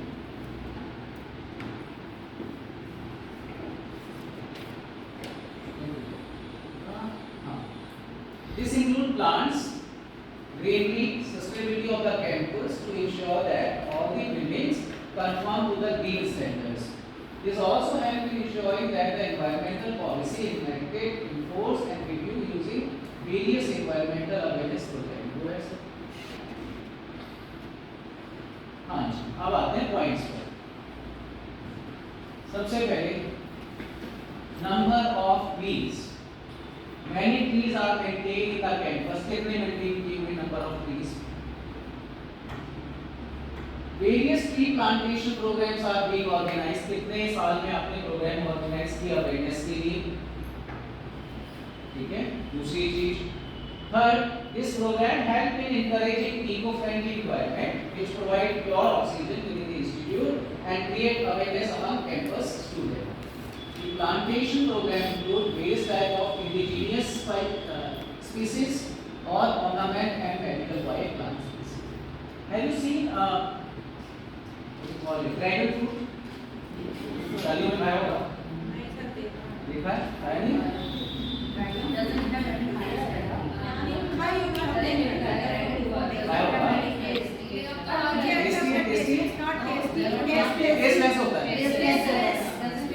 Cost कितनी है? 400-500 रुपए। दूसरा उसकी कोई medical value नहीं, देखने में खूबसूरत होता है। हाँ, कार सर्विस और मेरा गाड़ी कहाँ से? अजीब सा है, सिर्फ ड्राइव फ्रूट है। एक लेडी ने एक सीड इंपोर्ट किया अमेरिका से। तो सीड को अगर आप पूना से थोड़ा आगे जाए हिमाचल की तरफ एक विलेज है, वहाँ पर सीड को डाला, क्योंकि ये जो है ये कैक्टस पर ग्रो होता है। ये प्लांट जो है ड्रैगन फ्रूट, ये इस पेड़ पौधों में नहीं होता, जो कैक्टस होता है उसको कैक्टस कहाँ होता है? डेजर्ट में। तो जहाँ यूजलेस लैंड है वो भी फर्टाइल हो सकती है अगर आप ड्रैगन फ्रूट को पैदा करें। तो उस लेडी ने क्या किया कि सीड मंगवाया अमेरिका से, और उस सीड में ये अच्छा था कि जो फ्रूट था वो थोड़ा टेस्टी भी था, मीठा भी था और उसमें मेडिकल वैल्यू भी थी, इससे प्रोस्टेट कैंसर होता है उसके लिए वो बेनिफिट है। अब ग्रो किया इसको, 4 से 5 साल लग जाते हैं इसको जो ब्रेक इवन पॉइंट जिसे कहते हैं, और एक बार आपने ये बना ली तो नेक्स्ट 20 साल तक आपको फ्रूट देगा। इसमें करना क्या है? पानी की मिनिमम रिक्वायरमेंट है, क्योंकि 15 दिन में एक बार पानी चाहिए होता है। बस इसमें एक ही चीज है कि आपको कंक्रीट का इस तरह से एक खंभा लगाना होता है जिसके सहारे से जो कैक्टस है वो खड़ा होता है, क्योंकि एक जो काफी भारी होता है तो उसको वो वजन सहन कर सकता है। ठीक है, बहुत अच्छा बिजनेस है। अब एक हमारे यहाँ कॉलेज है, उसने इसको सेट की तरह लिया। अब स्किल बेस कोर्स कैसे लिया? फेमस कमेटी में हम 36 लाख रुपए देते हैं कॉलेज में। ये जो भी सेक्रेटरी कोर्स है आप अपने सेंटर बनाइए, हम 36 लाख रुपए आपको दें। तो आइडिया लेकर आए वो ये वाला, इस लेडी के साथ हमने एमओयू किया। उस लेडी का नाम है ड्रैगन लेडी। अगर आप सर्च करें इंटरनेट पे उसका नाम ही ड्रैगन लेडी पड़ गया, क्योंकि उसने एक रेवोल्यूशन लेकर आए उस जगह पर जहाँ कुछ नहीं था पहला, पानी की भी कमी थी। तो इन लोगों ने क्या किया कि उससे एमओयू किया और अपने कॉलेज प्रीमाइसिस में जहाँ गंद डाला जाता था या कॉलेज के बाहर जो गंदा एरिया था उस पर कुछ नहीं होता था, वो वहाँ की जो लोकल एमएलए है उससे रिक्वेस्ट किया कि सर गंदा एरिया है जिसको हम अडॉप्ट कर लें क्या? आप दो मत, हम इसको अडॉप्ट कर लेते हैं, उसको सुंदर बना देंगे। उसको क्लीन करा के खंभे लगाए, उसके चारों तरफ उन्होंने ये कैक्टस का प्लांट लगा दिया, सीड लगा दिया। ठीक है, और उन्होंने अब हमने कहा इसमें सेक क्या है?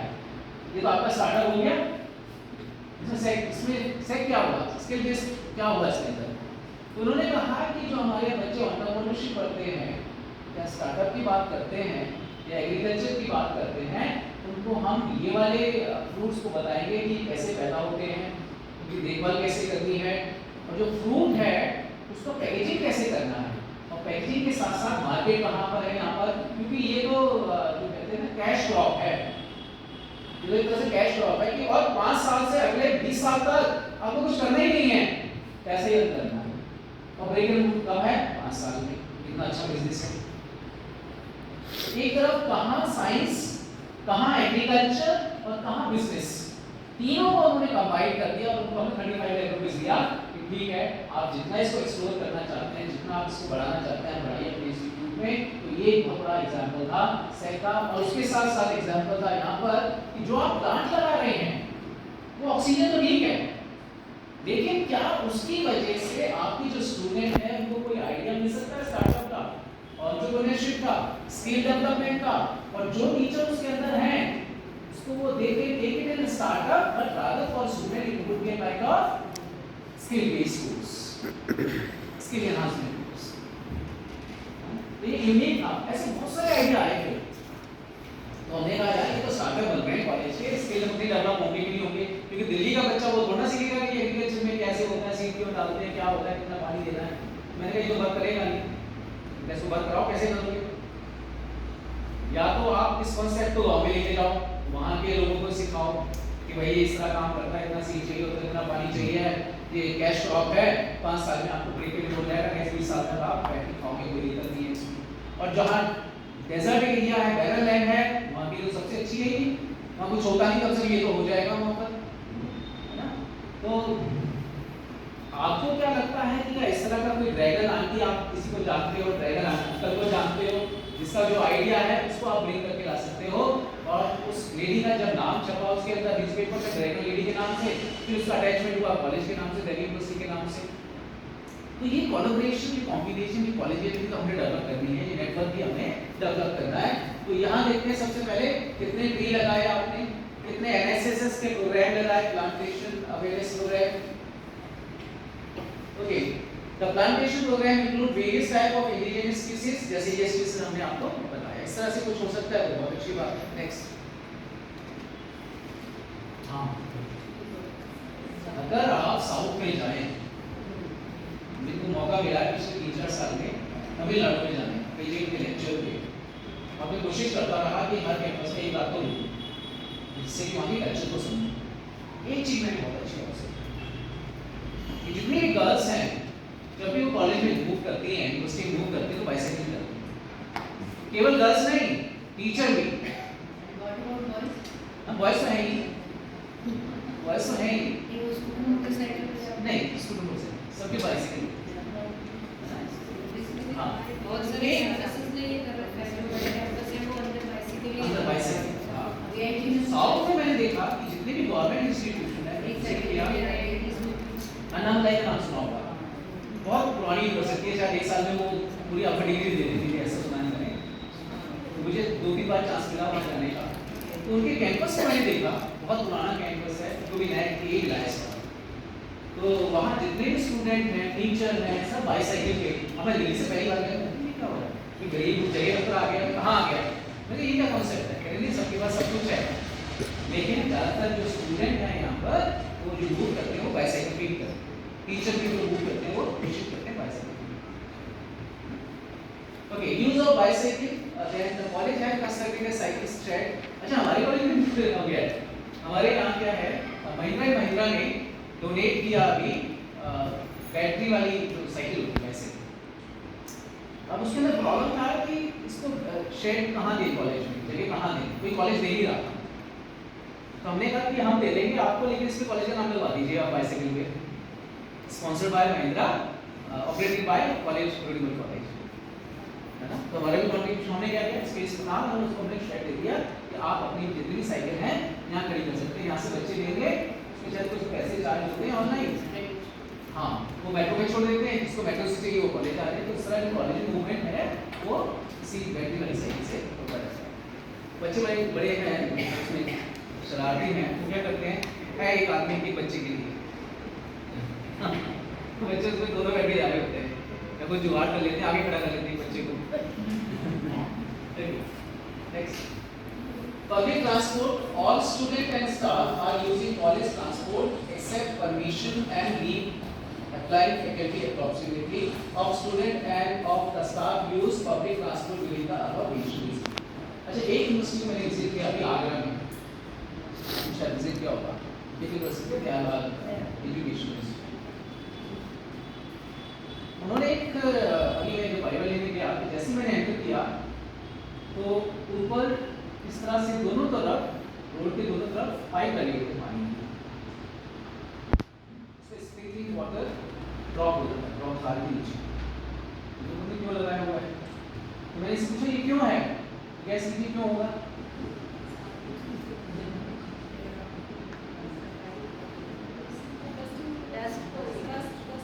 हाँ, जो पोल्यूशन लेवल है टू ब्रिंग इट डाउन, उन्होंने क्या किया, जो मेन एंटर होता है आपका एंट्री है वहीं पर, जब ज़्यादातर लोग का मूवमेंट वहीं होता है, तो मूवमेंट होता है तो शायद डस्ट उसमें स्प्रेड होती है ना, उसको कम करने के लिए स्प्रिंकल किया, बहुत कम पानी आता है लेकिन ड्रॉप आती रहती है धीरे धीरे, वो उन्होंने उसको लगाया हुआ, इसीलिए कि उस पर जो पोल्यूशन लेवल है उस एरिया का वो डाउन कर। ओके, पब्लिक ट्रांसपोर्ट, यहाँ पर दो चीज है, जो कि दो ब्लैंक हैं, किस चीज के लिए है? Leave applying, okay, all the student and staff are using college transport, कितने ऑन एवरेज स्टूडेंट यूज करते हैं पब्लिक ट्रांसपोर्ट, एंड जो स्टाफ के लोग हैं वो पब्लिक ट्रांसपोर्ट कितना यूज करते हैं, दोनों का हमारे पास अगर जैसे कि लाइब्रेरी होती है, लाइब्रेरी में एक रजिस्टर होता है, उसमें लिखा होता है स्टूडेंट कितने आए एवरी डे, टीचर कितने आए एवरी डे, उसी तरह ये भी है कि पब्लिक ट्रांसपोर्ट स्टूडेंट्स ने कितने यूज किया और नंबर ऑफ फैकल्टी और नॉन फैकल्टी मेंबर्स ने यूज किया। Yes sir, this transport pooling is a greening initiative by college to avoid environmental pollution and reduce carbon footprint.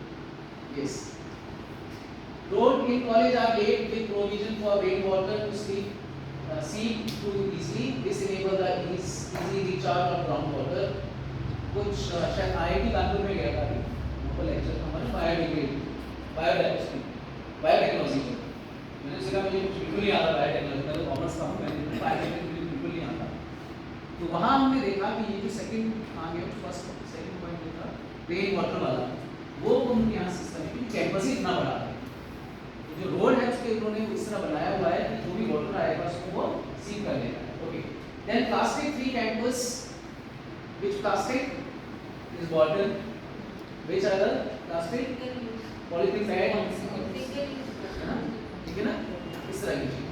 The uses of plastic in college is minimal. The staff and student are not encouraged to use one-time use plastic bag and disposable plastic things to the campus.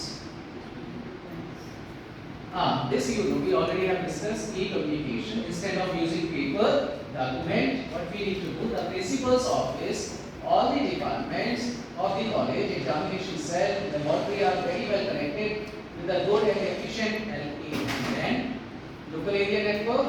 Hence, all the inter-office correspondence is done through email. This will reduce the usage of papers. Okay, next, recommendation. Review periodically the list of tree planted in the garden.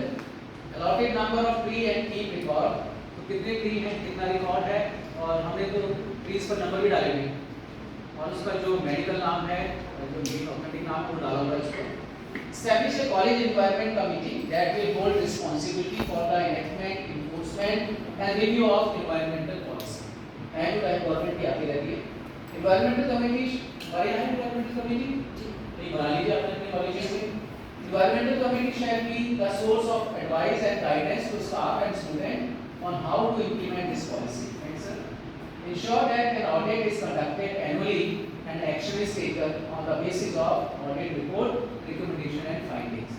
Main important क्या, ये report होनी चाहिए, documentation होना चाहिए कि किस तरह का वेस्ट प्रोग्राम किया, किस तरह की ऑडिट हुआ एनुअली, और उसका सारा रिकॉर्ड हमारे पास होना चाहिए, और बेटर होगा वो आप ऑनलाइन डाल दें। लास्ट इसमें देखिए, indoor plantation to inculcate interest in students.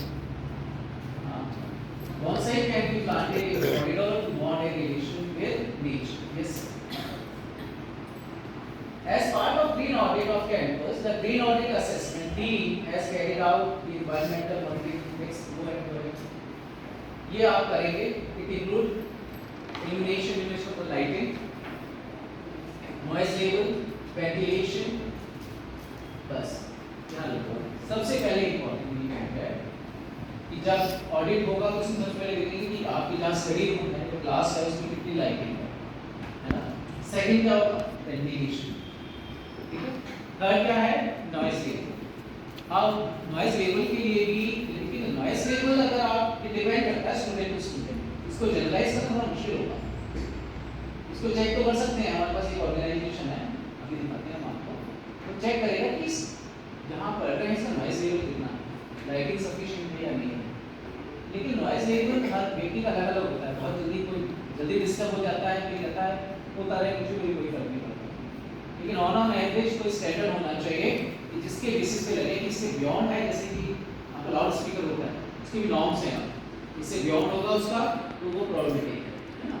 चलिए indoor air quality of the classroom, तो वेंटिलेशन हो गया, नॉइज हो गया, लाइट हो गया और एयर क्वालिटी हो गया रूम का। ठीक है, next it will be observed that illumination and ventilation is adequate considering natural light and air velocity present. Noise level is campus is well below the limit. चलिए next. हाँ, this is the organization ambient देख लीजिए, अगर आप air quality check कराना चाहते हैं, ambient air quality monitoring can help in providing a strategic solution towards air purification and help lead a safer life. Air quality monitoring in the college campus not only develop trust among parents but ensure that administrations care about their students and staff. Yeah, go ahead. Next है Lux, another organization. Lux and noise monitoring. Illumination is one of the most important environmental factors in the classroom. Many doctors have discovered that lighting setting have significant impact on student performance.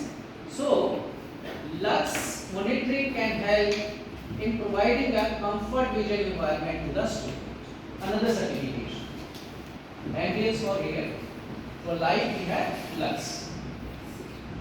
When assessing noise exposure in campus, it can be difficult to determine. ये मैं कहना चाहता था कि जब हम noise की बात करते हैं तो थोड़ा difficult है उसको समझना। When assessing noise exposure in campus environment, it can be difficult to determine whether the level of sound has reached a point where it interfere with the student learning and staff productivity or worse because becomes a threat to their health and well-being. Next. तो ज़्यादा detail हो गई क्या? हम लोग तो ज़्यादा हो गया, एयर का भी, लाइट का भी, वाटर का भी, और उसके इतने सारे पैरामीटर, और उसके सबके लिए हमने बात कर दी है स्टूडेंट से, स्टाफ से, सबसे बात कर दी है। जी हाँ, ये हमारे नेशनली पैरामीटर हैं, इंटरनेशनल नहीं। इंटरनेशनल के बंदे और क्या क्या है इसके, ठीक है। तो ये मैं पीपीटी आपको दे दूंगा कमेंट करके। लेकिन हो सकता है कि वाटर पे एक चीज तो बेसलाइन क्रिएट की जाए, लाइटिंग पर भी बेसलाइन क्रिएट की जाए, बेशक असेसमेंट मत कराएं हम लोग, लेकिन कम से कम पॉइंट ऑफ व्यू जो स्टूडेंट्स का है वो तो ले। जैसे हम अपने बच्चे के स्कूल में जाते हैं तो हमें लगता है एज ए पेरेंट कि इस क्लास में हमारा बच्चा पढ़ता है कि लाइटिंग अच्छी नहीं, एक रिव्यू हुआ ना, एक रिस्पॉन्स आया ना, क्वेश्चनर नहीं है, एक डिस्कशन ही है। तो पेरेंट्स आए, स्टूडेंट हमसे लगे कि लाइटिंग आती बहुत है, लाइट तो हाँ, ये नॉइज पोल्यूशन का क्या है, सर्वे किया, रिस्पॉन्स क्या आया, फीडबैक क्या है कि सर्वे में आया कि नॉइज पोल्यूशन है ही नहीं कॉलेज में। तो बेसलाइन हम क्रिएट कर सकते हैं, उसके बाद हम सोच सकते हैं कि वो असेसमेंट या जो सर्टिफिकेशन है वो करवाएं या ना करवाएं, लेकिन बेसलाइन क्रिएट कम से कम हमें पता तो है कि वेंटिलेशन भी कुछ होता है, लाइटिंग भी कुछ होता है, एयर क्वालिटी भी कुछ होता है, पोल्यूशन भी कुछ होता है, प्लांटेशन भी कुछ होता है। ये अवेयरनेस ही हो जाए, ये ठीक होता है, ये बेसलाइन का बेस हो जाए। तो क्वेरी है कुछ आप अभी तो पीएचडी में कहा जाता है ना, पीएचडी फुल फॉर्म क्या होती है? Doctor of philosophy. जब मैं पढ़ाता हूँ अपने स्टूडेंट्स को तो उनसे कहता हूँ पी का मतलब परमानेंट, एच का मतलब हेड, डी का मतलब damage. PhD is permanent head damage. But here also when you think of net integration and assessment, it is like the same. अब इसी को समझ के समझ होगी ग्रीन ऑडियो भी सब कुछ है, लेकिन एक अवेयरनेस है शायद मुझे लगता है कि जो हम आज डिस्कस कर रहे हैं इस काइंड ऑफ अवेयरनेस थोड़ा कहीं होगा, थोड़ा हम उसको ऐड ऑन करते जाएंगे, लेकिन शायद इस लेवल पे जरूर पहुंच जाएंगे। ये जो लेवल है ये हमारे इंडिया का ही है, कई सारे इंस्टीट्यूट में साउथ में इस लेवल को अचीव कर लिया।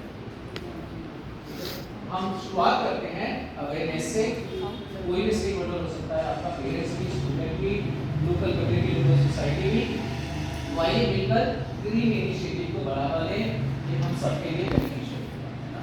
कोई क्वेरी है कुछ? देखिए दो चीज होती है लेक्चर में, या तो क्लियर या ऑल क्लियर।